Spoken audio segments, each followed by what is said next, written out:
Olá, queridos e amados irmãos, que a paz e a alegria do Senhor ressuscitado esteja sempre em vossos corações. Sejam todos muito bem-vindos a esse nosso momento de partilha e meditação da Palavra de Deus. E que alegria podermos estarmos juntos, adentrar o seu lar, trazendo mais uma vez uma mensagem de fé e de esperança, que possa assim então nortear a nossa caminhada de fé, no seguimento, no discipulado do Senhor. E hoje, então, com toda a igreja, nesse domingo, dia 16 de julho, dia de Nossa Senhora do Carmo, somos convidados, então, em comunhão com toda a igreja, a meditarmos o Evangelho de São Mateus, no capítulo 13, versículos de 1 a 23, que vai nos narrar o seguinte. Naquele dia, Jesus saiu de casa e sentou-se à beira do mar. Uma grande multidão ajuntou-se em seu redor. Por isso, ele entrou num barco e sentou-se ali, enquanto a multidão ficava de pé na praia. Ele falou-lhes muitas coisas em parábolas, dizendo: O semeador saiu para semear. Enquanto semeava, algumas sementes caíram à beira do caminho, e os pássaros vieram e as comeram. Outras caíram em terreno cheio de pedras, onde não havia muita terra. Logo brotaram porque a terra não era profunda, mas, quando o sol saiu, ficaram queimadas, e como não tinham raízes, secaram. Outras caíram no meio dos espinhos, que cresceram, sufocando as sementes. Outras caíram em terra boa, e produziram fruto, uma 100, outra 60, outra 30. Quem tem ouvidos, ouça.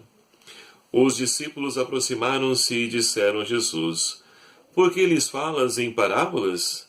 Ele respondeu: Porque a vós foi dado conhecer os mistérios do reino dos céus, mas a eles não. Pois a quem tem será dado ainda mais, e terá em abundância. Mas a quem não tem será tirado até o que tem. Por isso eu lhes falo em parábolas, porque olhando não enxergam, e ouvindo não escutam, não entendem. Deste modo se cumpre neles a profecia de Isaías. Por mais que escuteis, não entendereis, por mais que olheis, nada vereis. Pois o coração deste povo se endureceu, e eles ouviram com o ouvido indisposto. Fecharam seus olhos para não verem com os olhos, para não ouvir com os ouvidos, nem entender com o coração, nem se converterem para que os pudesse curar. Felizes são vossos olhos porque veem, e vossos ouvidos porque ouvem. Em verdade vos digo, muitos profetas e justos desejaram ver o que estáis vendo, e não viram. Desejaram ouvir o que estáis ouvindo, e não ouviram. Vós, portanto, ouviu o significado da parábola do semeador. A todo aquele que ouve a palavra do reino e não a compreende, vem um maligno e rouba o que foi semeado em seu coração. Esse é o grão que foi semeado à beira do caminho. O que foi semeado nas pedras é quem ouve a palavra e logo recebe com alegria. Mas não tem raiz em si mesmo, e de momento, quando chega a tribulação ou perseguição por causa da palavra, ele desiste logo. O que foi semeado no meio dos espinhos é quem ouve a palavra, mas as preocupações do mundo e a ilusão da riqueza sufocam a palavra e ele fica sem fruto. O que foi semeado em terra boa é quem ouve a palavra e a entende. Este produz fruto, 100, outro 60, outro 30. Palavra da salvação. Glória a vós, Senhor. Estimados irmãos e irmãs, estamos então celebrando em comunhão com toda a igreja o 15º domingo do tempo comum. E é interessante porque é nesse tempo comum que nós vamos então acolhendo os ensinamentos de Jesus no cotidiano da nossa vida, na nossa história. Jesus se depara com as mais variadas formas de situações e também tipos de pessoas. E hoje, então, nós somos convidados a refletir, a meditar sobre a importância da Palavra de Deus na nossa vida. E qual é o espaço E como eu estou acolhendo essa palavra na minha vida? Ela tem sido o centro onde eu me alimento e busco nela força para poder superar a adversidade da minha vida? Ou ela é somente, a palavra de Deus é somente um objeto de enfeite lá na minha estante, lá no meu rack, ou tomando poeira numa prateleira qualquer da minha casa? Então, queridos amados irmãos, a liturgia desse domingo, ele nos chama a atenção sobre qual lugar que a palavra de Deus deve ocupar na minha, na sua, na nossa vida. E para isso, então, nós somos convidados a refletir na primeira leitura do profeta Isaías, capítulo 55, versículos 10 e 11. Lá nós temos, então, Isaías que está falando para o seu povo, um povo que está sofrendo no exílio. E ali está farto de promessas, então, de Deus agindo na história. Promessas essas que não se cumprem e tardam em se cumprir. O profeta, então, é aquele que chama o povo à esperança. E vai dizer para o seu povo, e diz também para nós hoje. A palavra de Deus é como a chuva e a neve. Ela não vem ao mundo sem antes dar os frutos a qual então ela foi lançada. Ela não volta para o Pai sem dar esses frutos. É esse então o exemplo que Isaías traz para cada um de nós. A palavra de Deus, queridos amados irmãos, ela é lançada com um propósito, com uma finalidade de poder dar frutos na nossa vida. E pode ter certeza que ela não volta para o Pai sem antes dar o fruto a qual ela foi enviada. Muitas vezes na nossa caminhada de fé, nós anunciamos o Evangelho, falamos o amor de Deus para os irmãos e pensamos que eles não acolheram essa mensagem, que tudo aquilo que fizemos foi em vão. Então Jesus, ele nos ensina a não desanimar, mas pelo contrário, e o profeta hoje reafirma essa proposta. Não podemos desanimar, porque no tempo oportuno a palavra de Deus vai dar os seus frutos. Enquanto a nós compete o quê? Lançar as sementes, que é aquilo que nos diz o Evangelho de hoje, e que nós acabamos de ouvi-lo. Mas, queridos amados irmãos, é preciso de fato confiar nessa palavra, que ela tem a sua eficácia. A palavra de Deus jamais falha. Confie, acredite, porque essa palavra ela tem poder. Por isso que nós somos chamados, somos convidados a poder então prestar atenção nas palavras que nós proclamamos, porque ela tem o poder tanto de edificar, quanto também para destruir. Não que essa palavra veio de Deus, a palavra de Deus vem para dar frutos, para edificar. Agora, a palavra que nós proclamamos, ela também tem o seu poder. Mas é preciso, então, reeducar a nossa língua para que nós possamos proclamar somente palavras de amor, palavras de bondade e de misericórdia. Esses são os frutos de quem, então, tem uma vida segundo o Espírito. É o que nós ouvíamos Paulo dizer no 14º domingo comum, ou seja, no domingo anterior. Paulo dizia e convidava-nos para ter uma vida segundo o Espírito, nós que nascemos em Cristo, através do nosso batismo. Mas, queridos amados irmãos, Paulo hoje na segunda leitura, ele nos narra justamente essa consequência daquelas pessoas que não têm uma vida segundo o Espírito, que têm uma vida segundo a carne. Paulo vai dizer então que quando nós não temos essa vida segundo o Espírito, não somente nós padecemos, sofremos com as consequências, mas toda a criação. Por quê? A criação também, ela espera ansiosamente para que se revelem os filhos de Deus, para que nós vivamos então essa proposta a qual então Jesus veio nos ensinar, a qual ele veio nos trazer. Porque quando o ser humano ele vive a palavra de Deus e tem uma vida segundo o Espírito, ele olha para a criação como, ou melhor dizendo, com tudo aquilo que está à nossa volta como criatura de Deus, como nos ensinava São Francisco de Assis, o irmão Sol, a irmã Lua, a irmã Árvore, todos os seres são nossos irmãos. E só podemos então, só conseguimos enxergar isso quando nós temos essa vida no Espírito. Agimos então e assim libertamos também toda a criação que aguarda ansiosamente a manifestação dos filhos de Deus. E assim, queridos amados irmãos, nós podemos então ir para o Evangelho de hoje.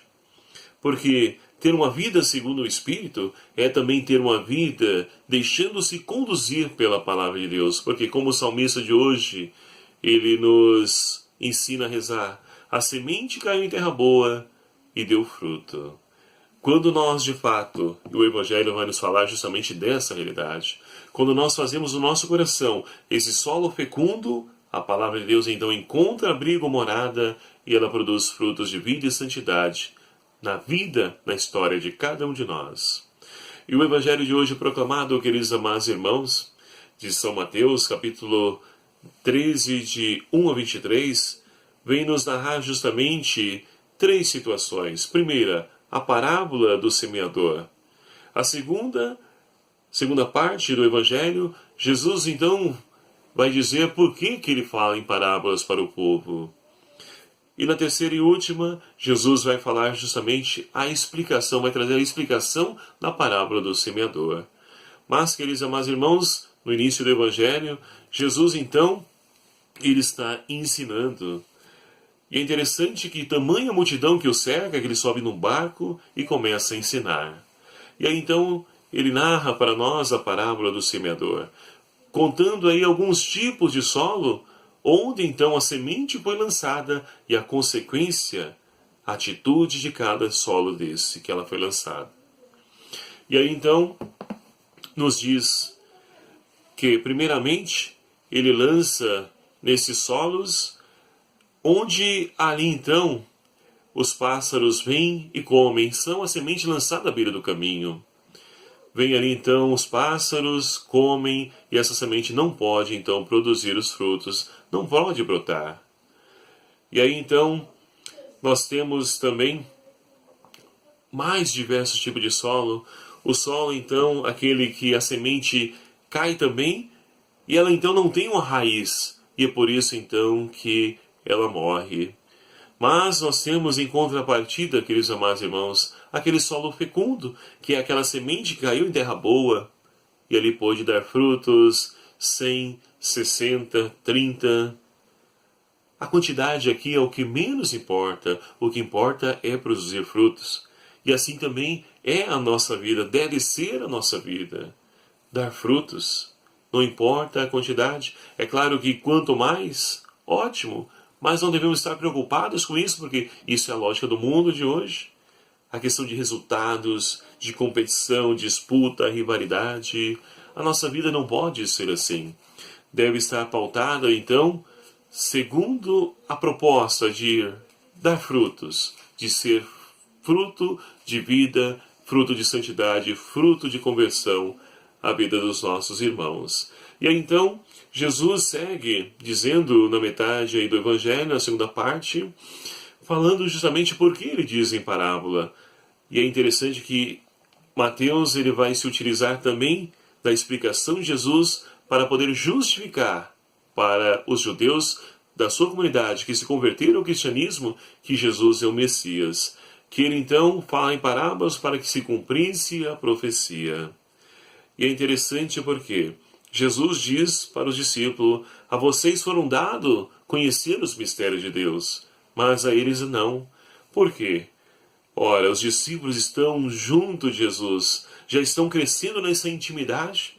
É por isso que eles podem compreender esse mistério.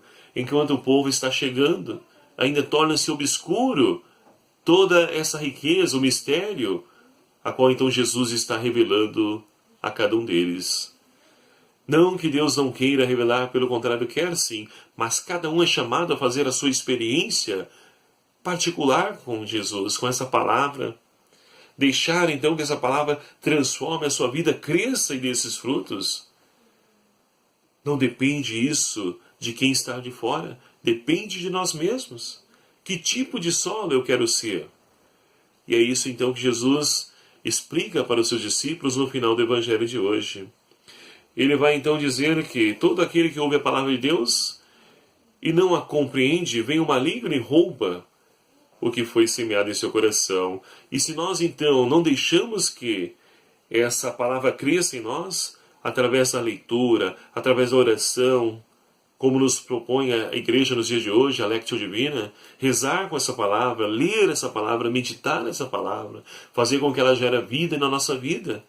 Se nós assim não fizermos, vem toda a estrutura maligna que nós estamos aí, né, a nossa sociedade está permeada, e tira esses valores de dentro de nós. Nos rouba essa semente que foi plantada.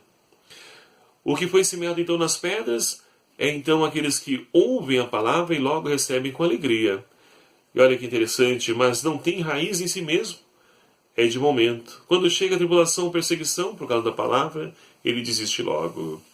Então, queridos amados irmãos, muitas pessoas, principalmente nos encontros aí que nós promovemos, né, nos grupos de orações, seja até mesmo a experiência de oração, seja no momento de louvor, seja no momento ali de espiritualidade. Tantas pessoas nos retiros, então, nem se fala. Tantas são as pessoas que na empolgação acolhem essa palavra, dispostas então a poder renunciar a tudo.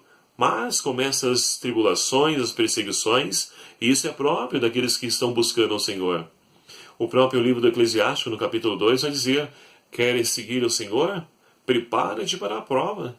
Porque assim como o ouro é provado para saber a sua pureza, assim também é a vida daqueles que se põem a seguir Jesus. E assim, queridos amados irmãos, então, muitos no momento de tribulação logo se afastam, voltam para a vida velha. E o que foi semeado então no meio dos espinhos é quem ouve a palavra, mas as preocupações do mundo, e olha, aqui temos muitas pessoas, e a ilusão da riqueza sufoca a palavra e ela fica sem fruto. Quantas pessoas se aproximam da fé visando, né, prosperar, e temos até mesmo muitas denominações aí que pregam isso. Mas, quando então a pessoa vê que não é aquilo que ela esperava, ela então cai em si, ela então se afasta novamente, e essa semente morre dentro dela. Agora, queridos amados irmãos, aquele que foi semeado em terra boa é quem ouve a palavra, entende e ela produz fruto. É aquela pessoa que então compreende a riqueza dessa palavra e não se afasta jamais dela, sabe da importância que ela tem na nossa vida. E então essa palavra vai preparando esse solo fecundo que é o nosso coração. E nós vamos dando frutos 100, 60, 30, como dizia, não importa a quantidade, o importante é dar esses frutos. E que essa vida, segundo o Espírito, nos ajude então a fazer desse nosso coração esse solo fecundo, dando esses frutos de vida, de santidade, e que diante da aparente demora em se cumprir a palavra de Deus, que nós possamos então lembrar sempre dessa primeira leitura de hoje, que nos diz que a palavra de Deus é como a chuva e a neve, que não volta para Deus antes de cumprir ao papel a qual então ela foi enviada. Que nós possamos então crescer nessa esperança, deixando que a palavra de Deus então ocupe o centro da nossa vida e conduza a nossa caminhada de fé. Louvado seja o nome do nosso Senhor Jesus Cristo, para sempre seja louvado. E muito obrigado a você, meu amado e minha amada, que tem então nos acompanhado através desses vídeos no YouTube. Muito obrigado a você que se inscreveu, a você que está se inscrevendo, só clicar aqui em inscrever-se, venha fazer parte dessa família também e nos ajude a semear a palavra de Deus nos corações. Quantos solos estão aí, né, sedentos dessa palavra? E ajude-me também a ser um semeador da palavra de Deus, compartilhando esse vídeo com seus grupos, com seus contatos. Que Deus então te abençoe, meu querido e amado irmão, que você tenha uma semana repleta das bênçãos e graças de Deus, e que lembre-se sempre que a palavra de Deus, ela pode até mesmo tardar, mas no momento oportuno ela irá se cumprir. Abençoe-vos Deus Todo-Poderoso, Pai, Filho e o Espírito Santo. Amém. Que Nossa Senhora do Carmo interceda por cada um de vocês. Fiquem na paz e até a próxima, se o Senhor assim nos permitir. Um abraço.